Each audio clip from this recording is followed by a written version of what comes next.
mu gice cyatambutse mu nkuru inzitane twasize Ivy ibye bitari byoroshye. Ayman yaramaze kumutenguha, ntiyaza mu rukiko.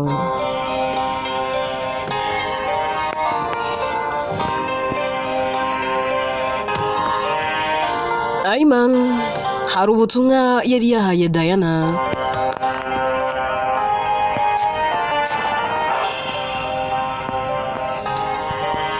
ngo abushyikirize Ivy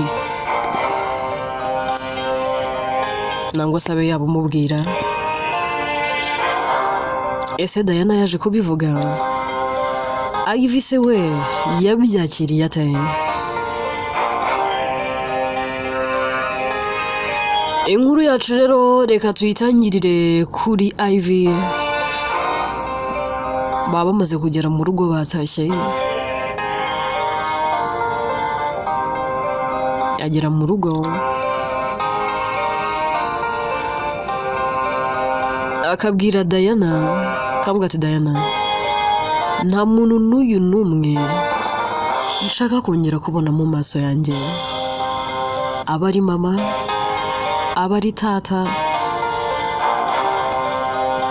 aba bo dukorana mu kazi, umuntu uwo ari we wese nawe nshaka kongera kubona. Nawe kandi ndakwinginze, mu gihe gitoya ndashaka kuba ndi njyenyine. Diana toya, Ivy ntago nagutererana muri kano kanya, ntago worohewe, uri kunyura mu bihe bitakoroheye, wahuye n'akaga ndetse n'ibibazo utikururiye, ariko nabura kuba uri kunyura mu bikomeye byigutera gukomeretsa abandi, kuba uri kwigizayo mama wawe ndetse na papa wawe, nabyo ubwabyo biraza kubabera igikomere kuri bo. Wibagiwe musaza wawe ntwara uburyo agukunda, ibaze ko nawe udashaka kumuvugisha. Hanyuma se Layla we, wibagiwe ko ari nyogosenge. Umva Ayman mwahuye ukuze, yakumenye ukuze, rero ntabwo ugomba kumva ko ari kumubura ari nko kubura ikintu gikomeye mu buzima bwawe. Ivy ati Diana, ibintu uri kuvuga ntabwo bizi. Ese basi wigeze ukundaho? Wari wakunda? Uzi ukuntu kuba uri ukunda biryana? Ese wigeze wahemukirwa base? None se umuntu yari yaguhemukira utanazi n'icyo wakoze? Sinigeze ntongana na Ayman, sinigeze mubwira nabi, nta rwango nta mujinya nari mufitiye. N'igihe cyose yari amaze atamvugisha byari byaranteye ubwoba, ahubwo ntabwo nigeze numvira umutimanama wanjye kumva nikishamba atari ryeru. Ariko Diana, wakizera ko Ayman ari we musore wa mbere nakunze n'umutima wanjye wose? Nabura se wabuze imyaka yose Ayman yanyurutseho naramunaniye? Ako n'ubundi uburyo natangiye umusuzugura, ntamukunda ntanamwemera, afite ishingiro ryo kumbabaza. Mura na Ayman bwa mbere namuciye amazi pe, rimwe na rimwe yaranampamagaraga nkigira nkaho ntanabibonye nkamwihorera, ariko kuko yari azi icyo ashaka antwara gake, yaje kurangira yigaruriye umutima wanjye. Ndifuza gusubiza ibihe inyuma. Munsi wa mbere nawe na Ayman ikosa nakoze mu buzima nicuza ni umunsi wa mbere namuhaye time yanjye. Bwa mbere nemera kwicarana nawe tukaganira, aho niho umutima wanjye yawufatiye bugwate. Yatumye mukunda, none ndebera. Ayimana nta kintu n'iki na kimwe ntamukoreye, nta kintu n'iki na kimwe nigeze muhisha mu buzima bwanjye. Ariko Daya, mfite amatsiko yo kumenya ikintu Ayimana yaba yamuwe. Urebe nga nsebye imbere y'abantu, imbere y'umuryango wanjye. Inkuru zizavugwa hehe ko nabengewe mu murenge koko? Ese bizavugwa hehe ko Ivy yagiye mu murenge agategereza umusore bagiye gusezerana akamubura? Iyo ni inkuru y'amateka mabi iranze ubuzima bwanjye yiyanditse.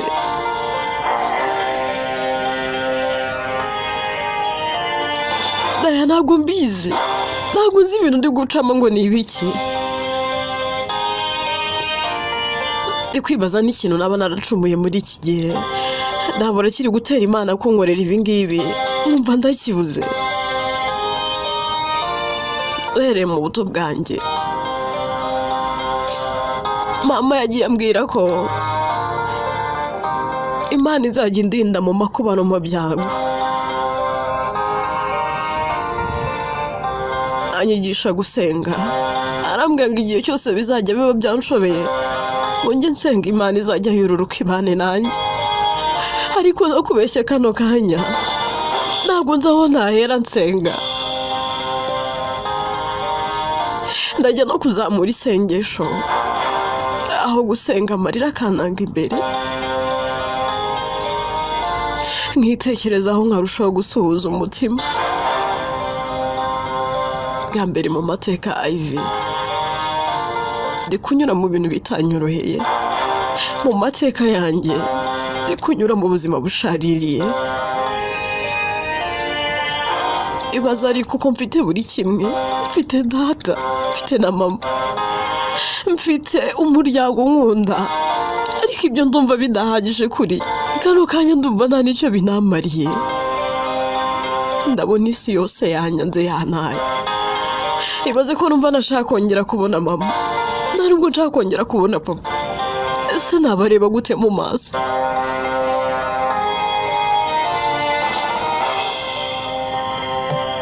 Nasebye, nataye ikuzo.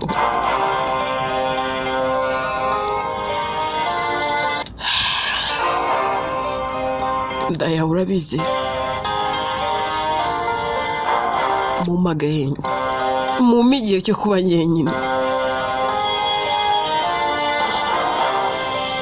Ibi ntabwo nabyizeye. Ndaba ntarakira ibikomere byabo nagiriye neza, bambabaje bakampemukira. Iyo ngeyeho n'uwo nakunze, nkakunda nkarutisha abandi bose.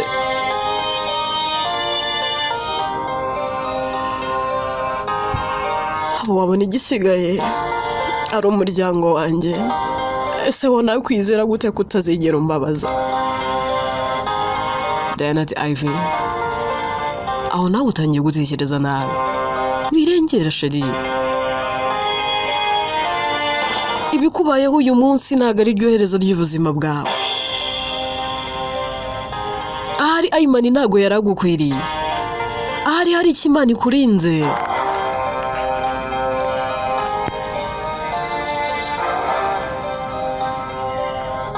Nibyo ndabyemera. Aguteye igikomere n'agahinda utabasha gushira nonaha. Wenda kubikira bizatwara n'igihe.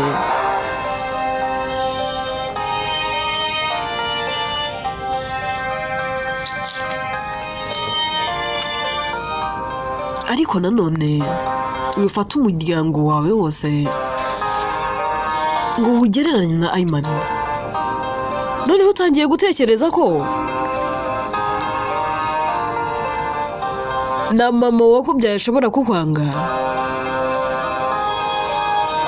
Oya.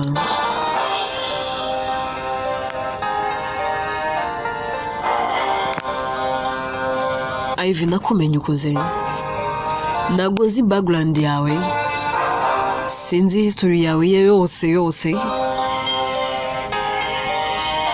ariko icyo nabashije kubona,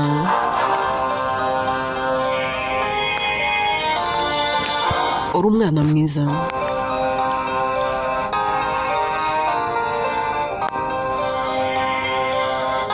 Ntacyo njye nagucenja mu gihe cyose namaze ndi kumwe nawe.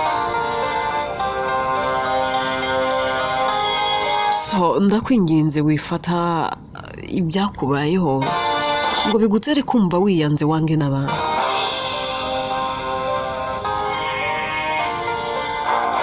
Ivy ariyumvira,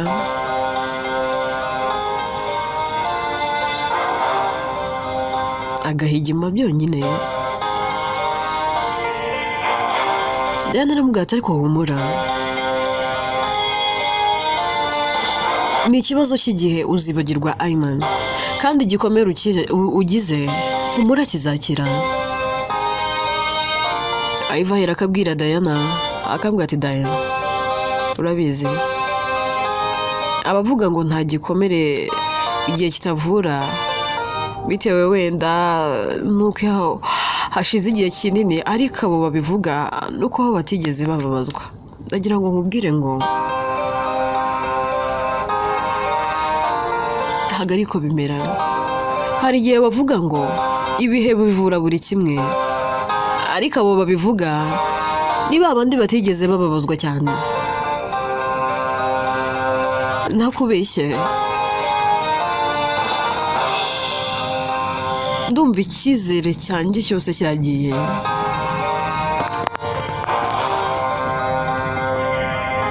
Danahera akabwira Ivy, akabwira ati Ivy,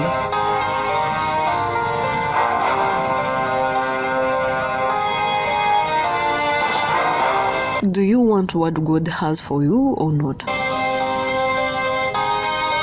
Ivy atariko, urumva ari Imana imfitiye kano kanya. Ese ubundi ndagishaka, ubundi icyo ngicyo Imana imfitiye ndakizi? Ndaramubwira ati Ivy, stop crying over closed doors with nothing behind them.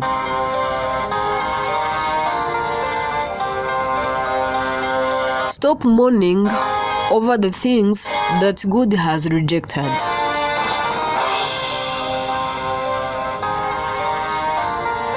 And get your eyes off what you think is going wrong and get your eyes on what God is making right. He has so much with you, with your name.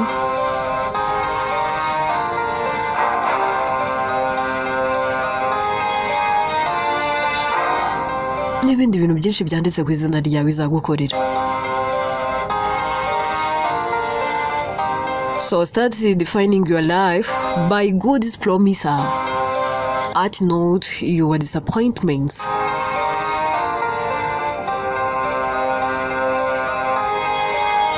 Uzi n'ikindi? You are the head, you are not the tail. You are blessed. Even you are highly favored. You are more than.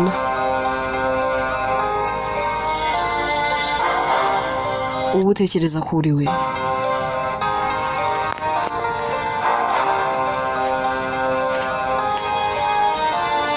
Kuki ukomeje kuririra imiryango isa naho Imana, isa naho ifunze kandi ifunzwe n'Imana, kandi inyuma y'iyo miryango nta kintu kiriyo? Wikomeza kuririra ibintu, utakambira ibintu Imana yanze. Niba Imana yabyanze, kura amaso kuri ibyo utekereza ko biri kugenda nabi, ahubwo wite ku byo Imana iri gukora nkaho ari byo byiza, ari bo nzira ya nyakuri. Ifite byinshi yanditse ku izina ryawe. Izi ni izina ryawe iraryanditse, ifite imigisha myinshi yanditse ko izaguhereza. Imana ntabwo agiye yiteranya amazina. rero stop crying.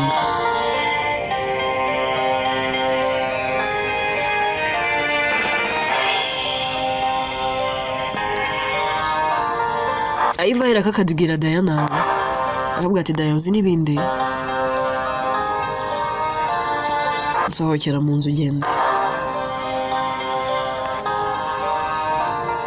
Ndetse ariko wanyumva ntago kano kanya nakureka wenyine. Iva ati Diana ndagusabye nsohokera mu nzu ugenda. Diana ati ibyo wakora byose ndabizi kuri kubikoreshwa n'umujinya, ndagenda nta kibazo.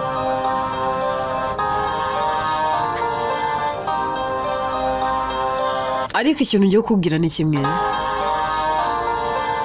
ntabwo nzigera n'umunsi n'uyu n'umwe ntumuba wenyine. Sinzigera n'umunsi n'uyu n'umwe njya kure yawe wambwira nabi wambwira neza, ndabizi ko ukeneye umuntu umeze nkanjye. Ndagiye gusa wiyiteho. Diana arasohoka, Iva agahera akafunga inzu ye. Agisohoka asanga mama wa Iva ari aho hafi, akamubwira ati se basi umwana wanjye ameze ate? Diana ahera akamubwira ati mama tuza Iva ameze neza, nyine ntabwo ari fine kubera ko yabaye disappointed n'umuntu yakunze kandi yizeraga, so mumuha akanya gato yabanze yitekerezeho. Jinta ati se nanjye ntabwo ashaka kumbona? Diana ati mubyeyi nakifuje ko kano kanya naguza n'umukobwa wawe ahari mukaganira.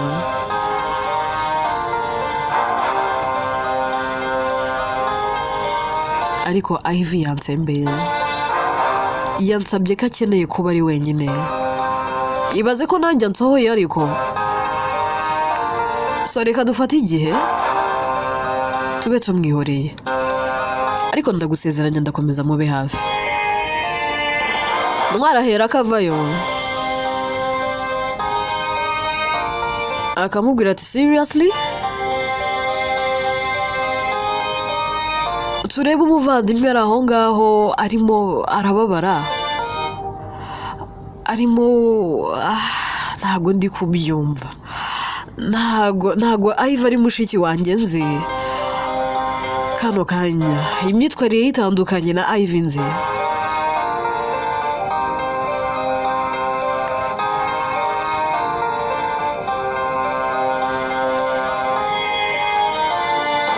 Ntago ndi kwiyumvisha ukuntu yumva ko umuryango we wamujya kure.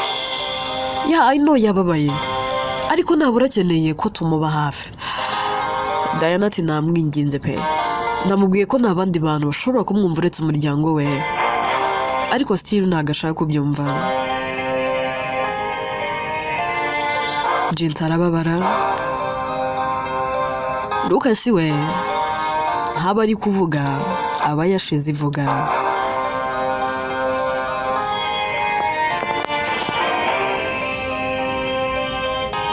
Diana ahera ko yigendera abasiga aho ngaho, bagerageza gukomangira Ivy ariko akabihorera.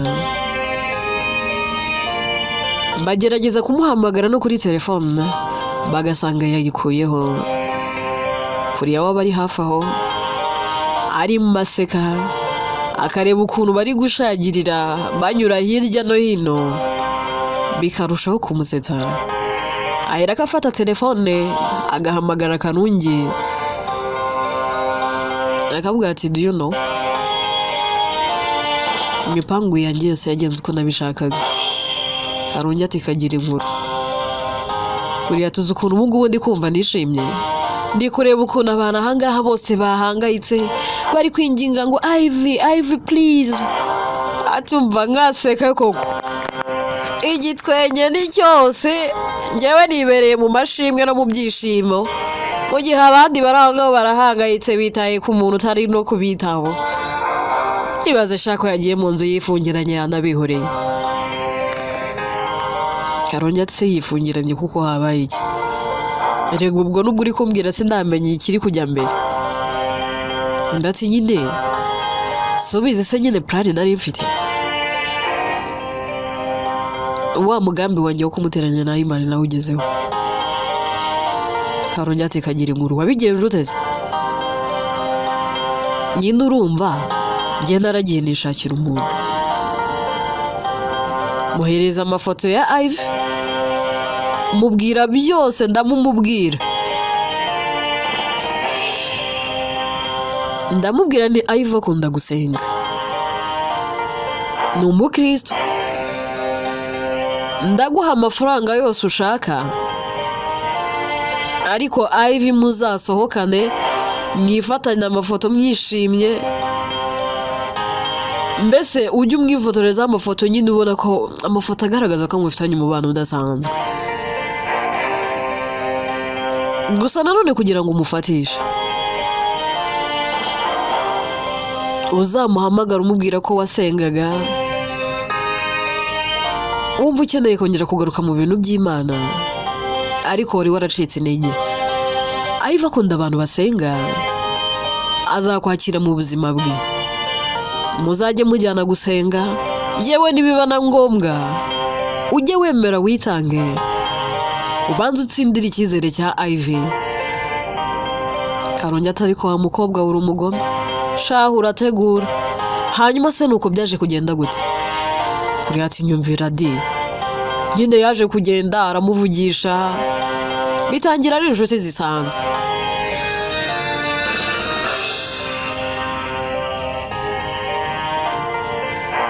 Birangira icyizere cya Ivy agitsindiye.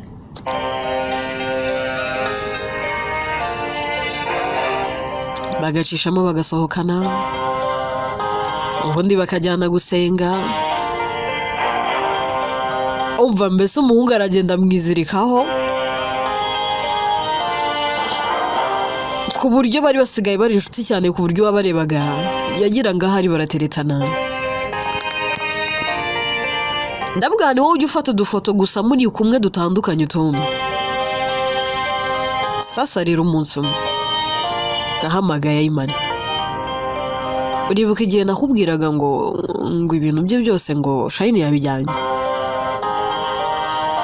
Ndati ndabyibuka rega nyuma ya hari hasi cyagiye se mwamugize igicucu neza imbere ya se. Ariko Priya uri umugome. Ibaze ko neza Ivy mwamugize umunyamakosa imbere ya papa we. Mukavuga ngo niwe wirukanye Shine mu gihe ibintu byose mwarabipanganye. Ariko ubundi tukiri aho wowe ubundi na Shine mwaje kwihuza gute? Priya ati shabyihorere njye se ubona ndiye. Naramwiyegereje mubwira uburyo Ivy ari umwana mubi.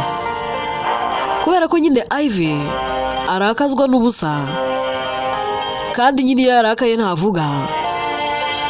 Nagiye ndeba nyine utudefo twiwe duke namumenye hakiri umwana.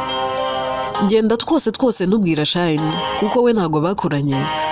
Ndamubwira nti buriya Ivy ni umugome mubi, yaguhemukira mu gihe utazi. Kandi arabizi abantu babana ntago bajya babura ibintu bapfa. Bagiye bashwana rimwe na rimwe, Shine akabimbwira, akambwira atari kuzi ko byo wabindi wambwiye byose ari byo. Ivy yambika uruhu rw'uko ari umwana mwiza, ariko ku rundi ruhande ni umugome. Ibyo byose nibyo yabaga ari kumubwira. Nuko natangiye kuba inshuti na Shine. Ndangije nyine nanjye mukoresha mu mupangu wanjye ndamushoka arabyemera. Uyu munsi afite akazi keza kandi ameze neza, nta kibazo n'iki na gito afite.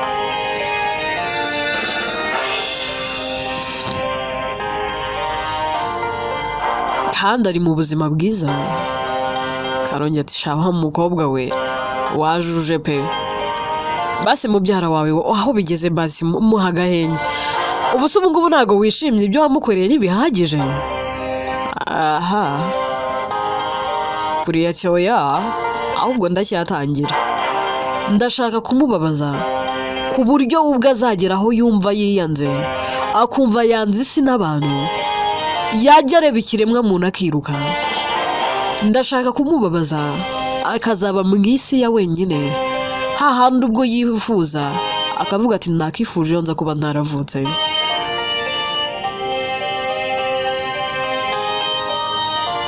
Ivy ni umukobwa mwiza, ndifuza ko ubwiza bwe buzamupfira ubusa hahandi azarinda apfa adashatse bitewe n'ibigiye kuzamubaho byose.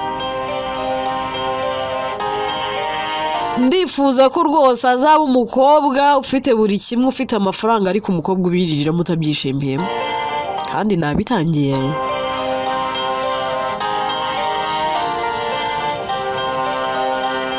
Karungi atari kubwira ashaka kugera kuki kaho bigeze ngewe ndambiwe ubugome bwawe. Kuri ati Kano nta kintu n'iki na kimwe ujya umfasha, nta n'ikintu n'iki na kimwe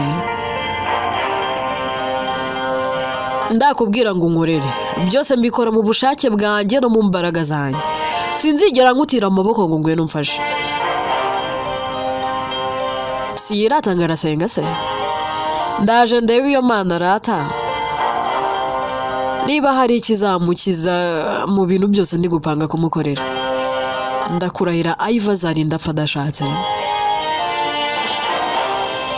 Ntago nzigera ntuma hari umusore n'uyu n'umwe babana. Umusore wese bazajya bakundana bizajya birangira batandukanye. Nibiba na ngombwa nzajya nsheta buri kimwe cyose, n'ubuzima bwanjye nzabusheta. Karungi atari ko si gusa, ushobora kuba urimo n'abazimu. Uzi ko ushobora kuba urimo za Nyabingi tukureba ugenda tukagira ngo uri muzima kandi urimo Nyabingi. Umenya dayimoni zikwaritsemo wowe uritera ukanga umuntu ntacyo mupfuye. Just gusa uramuhora ko ari umwana iwawe batrikitingaga like a queen.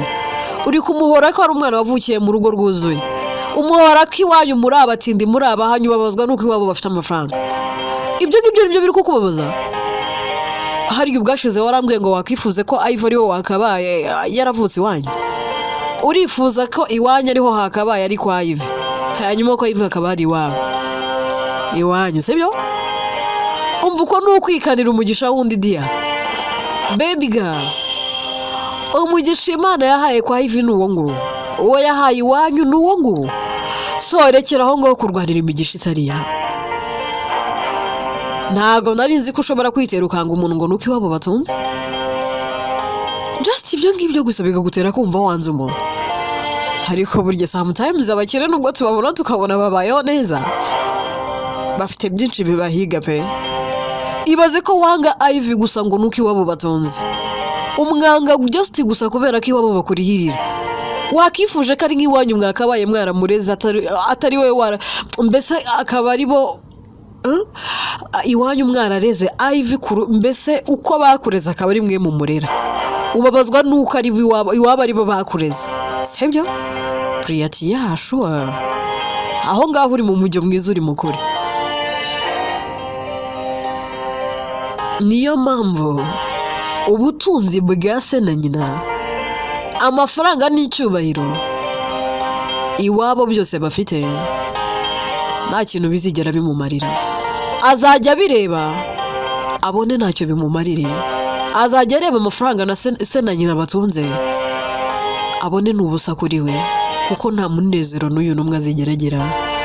Azarya neza pe, azambara neza, azaba heza, azagenda heza, agendere mu modoka nziza, ariko agahinda nawe azajya bafite kazajya gatuma yumva yanze isi n'abantu. Karungi ati nuko nyuma se yo kubwira Imani ukamutandukana na Aksundi amubwiye ibiki? Ndati namweretse amafoto, urumva ari ibihe bindi nari gukora? Namweretse amafoto, mwirika amafoto ya Ivy ari kumwe n'uwo musore nari narashatse.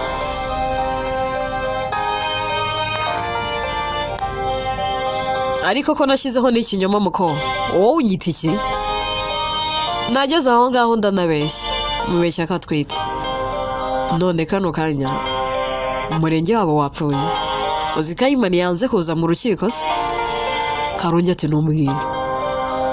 Priya, ubugome bwawe naho ngaho bugeze? That of course. sha umva narebye ukuntu ikasebeye mu murenge numva ndishimye nanezerewe uzi ukuntu yari yabaye stakasi yari yabaye nk'igiti neza ntiyabashaga kuvuga umva twamuzanye atavuga none abantu bose bashagiriye bari kumwitaho bari kwinginga bahamagara umva bimbwiye iki ngewe izi ni intangiriro zo kubabara kwe shangewe Priya nzaruhuka ari uko Ivy ahari yitaye no mu mugozi Karongi ati ibintu uri gukora imigambi yose ufite ntago ari myiza pe nta kindi izakugezaho ese ujya wibuka ko akazi keza urimo ari Ivy wakagushakiye ndati ndabizi nyine none se ndabiyobewe ongeraho ko niyo nshaka amafaranga ndabugharima amafaranga kandi akayama ibaze ko n'amafaranga nishyuye uwo musore ari we wayamaye yiyishyuriye n'uwaje kumurimbura da akamukura ibyiza ntibyakabaye bimubera iby'umugisha kuri we Karongi ahera akabwira Priya akamubwira ati Priya ngiye kukubaza unsubize yego nangwa se we uhereye none uhereye aka kanya uremera kureka ubugome ufite ukareka Ivy akabaho ubuzima bwiza ukareka kumugirira ishyari no kumukorera ibyo byose nangwa inkuru yacu reka tuyisubikira ahangaha ese Priya arabyemera nangwa ntari bubyemere ese natabyemera Karongi araza gukora iki Ivy ari kunyura mu bihe bitamworoheye kandi bishaririye